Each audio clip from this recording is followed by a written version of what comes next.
Hello, I'm Mike Ward. I'm the Global Director of Content at IBsolvMIR Intelligence, the publishers of Scrip, Pink Sheet, In Vivo and Generics Bulletin.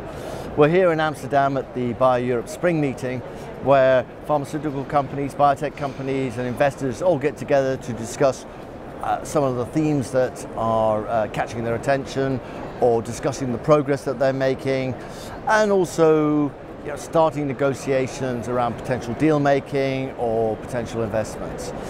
One of the the hot areas in recent times has been in the cell therapy space, and I'm joined by Adam Bruce, who's the CEO of a Swedish biotech company called TikoMed. So Adam, nice for joining us. Thank you. Now, in cell therapy, what you guys have actually got, if I understand correctly, is you've got a platform that actually helps improve people who are developing cell therapies to get better outcomes. That's spot on. What we have a small molecule that treats something called IBMIR, instant blood mediated inflammatory reaction, something that occurs with virtually every cell that enters the blood system when you inject them. And what happens is essentially we activate the Neanderthal of your immune system. Anything that's foreign that comes in, you just want to club it and kill it. And we have a way of hampering that reaction. So we are here doing exactly what you say. Try to partner up with the best companies, with the best cell therapies, and help them get above that clinical threshold so they can show efficacy in combination with us. And I think we have such a perfect setting with this win-win situation where we can really work together and be winners. So how does it actually work then? If I have a cell therapy, I mean, what would a sort of an arrangement look like? Yeah. So the company that we would collaborate with, they would have a cell with therapeutic competence that could, help your heart, help your liver, or whatever it could be.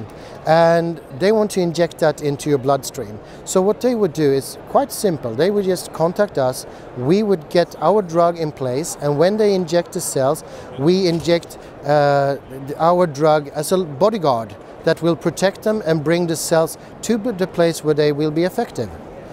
Quite straightforward. Okay. And so what sort of proof of principle have you so far demonstrated? Well, first of all, the reaction, the innate immune reaction, has been well documented by international research team globally. Our drug has been documented by us, but we also have run a phase 2 study together with the NIH in islet cell transplantation for severe diabetics. The results speaks for themselves. They were pretty good. We need to up the dose, and we will do that in collaboration with a number of these companies. So that's where we're at. So phase 2, and we want to basically find partners who wants to get into that phase together with us. Okay, so the sort of deals that you would do, I mean, so how does it work? Would they just take a license to your technology, or how does it work? Our plan right now is to get into clinical studies and collaborations. So they would do essentially a control arm, an active arm with their cells alone, and then an arm with their cells plus our compound, and thereby we would know exactly how much we add to the success of the story.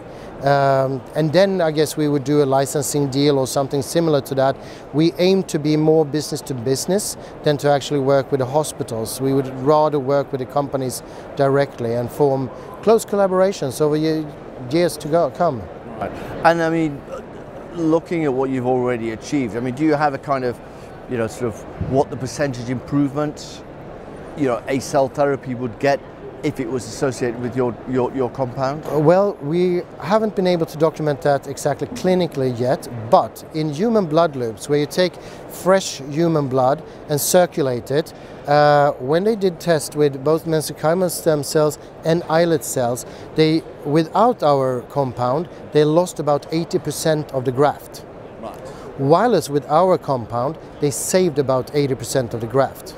So it's a marked difference. So we expect improvement between 25 and 50%, and that would have a really marked benefit in cost of goods, as a first thing. Secondly, it would also decrease the numbers of expansion cycles you would have to do with the cells, and thereby not lose so much potency as you would otherwise, and therefore in a sort of a last straw you would have more efficient transplantation with fewer cells. So it's a big win on both sides, and in the end, I mean, the patients will be the winners, because a lot of cell therapies that just didn't make it above that bar, they will now could then be available for patients that may not have an option today. Okay, and in sort of the coming year or so, what are the sort of the anticipated milestones? Well, we are starting a multinational trial in islet cell transplantation. I'm aiming to sign up with at least 3 or 4 companies in the cell therapy space and get into their clinical trials. So those are the main objectives for this year. Good. Well, Adam, thanks very much for stopping Thanks by. again. Thank you for this great interview. Cheers. And thank you for doing this job and spreading information to the world.